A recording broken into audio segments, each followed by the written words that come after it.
আমাদের পাশের বাসায় একটা ভাবি থাকে, তার বাড়ি ভৈরব। তার কাছে জিজ্ঞাসা করলাম, আপনারা কি খেতে বেশি পছন্দ করেন? সে বলল চ্যাপা শুটকি। আমি ভাবলাম যে ময়মনসিংহের মতো তাহলে পুঁটি মাছের চ্যাপা হবে হয়তো। তো সে যখন গ্রামের বাড়িতে চলে গেল তখন আমি বললাম যে আমার জন্য 1 কেজি চ্যাপা নিয়ে আসবেন। তো আমি চ্যাপাটা খুলে কিন্তু পুরাই অবাক, কারণ এটা পুঁটি শুটকির বা পুঁটির চ্যাপা ছিল না। এটা একটা নদীর মাছ হবে হয়তো বা, সেইটার চ্যাপা ছিল। তো তাকে বললাম আপনাদের ভৈরব কিভাবে রান্না করে।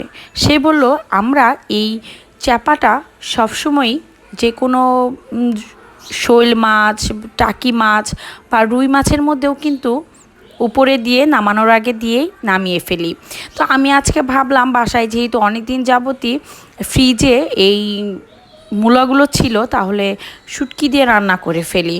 যে কথা সেই কাজ। তো আমি কিন্তু ভাবলাম বাসায় যেহেতু অন্য কোনো শুটকি নেই, ভাবি যেহেতু বলেছিল এই শুটকিটা যে কোনো মাছে বা সবজিতে মূলা দিয়ে খেতে খুব ভালো লাগে, তো আমি কিন্তু ঠিক ওইভাবেই করছি।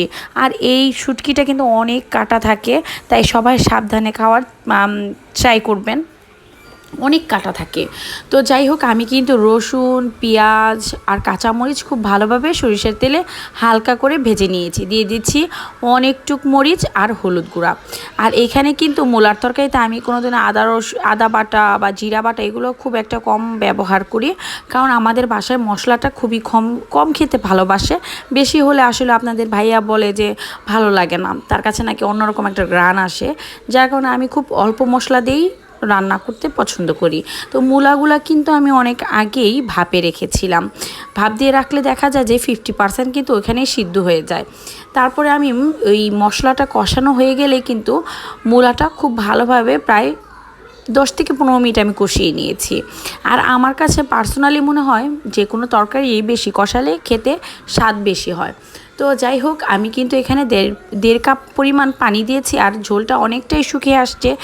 আর দেখতেই পাচ্ছেন এখন কিন্তু আমি এই যে চাপাগুলো দিয়ে দিচ্ছি, উপরে দিয়েই কিন্তু আমি ঢাকনা দিয়ে ঢেকে রাখবো। বিশ্বাস করেন, এটা আসলে বলার মতো না, আমার কাছে কিন্তু তেমন একটা ভালো লাগে নাই। তো ভৈরবের অনেকের কাছে মনে হয় ভালো লাগতে পারে। তো আমার কাছে, আমরা যেটা মানে রেগুলারই খাই, সেটাই কিন্তু আমার কাছে বেশি ভালো লাগে।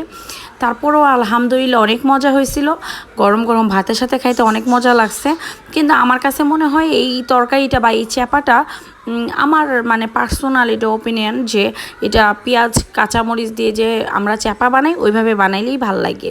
তো এইভাবে আর আমার মনে হয় না আর কোনো দিন বানাবো। তো সবসময় তো ভালো সব কিছুই বলি, কিন্তু এটা কেন খারাপ বললাম, কারণ যেটা খারাপ সেটা আমি খারাপই বলবো, তেমন একটা ভালো লাগে না। তো আশা করছি আপনারা সম্পূর্ণ ভিডিও দেখে এই মাছ বা এই চ্যাপার সম্পর্কে অনেক কিছু জানতে পারছেন। আর হলো তো এই সম্পূর্ণ ভিডিও দেখে পাশে থাকার জন্য অসংখ্য ধন্যবাদ। তো আমার ভিডিও যদি ভালো লাগে অবশ্যই লাইক, শেয়ার, কমেন্ট করবেন। প্রত্যেকটা কমেন্ট কিন্তু আমার জন্য অনেক অনেক গুরুত্বপূর্ণ। এই তো হয়ে গেছে রান্নাটা। আমি কিন্তু দুপুরে এটা গরম গরম ভাতের সাথে খাবো ইনশাল্লাহ। তো ভালো থাকুন, সুস্থ থাকুন, আল্লাহ হাফেজ।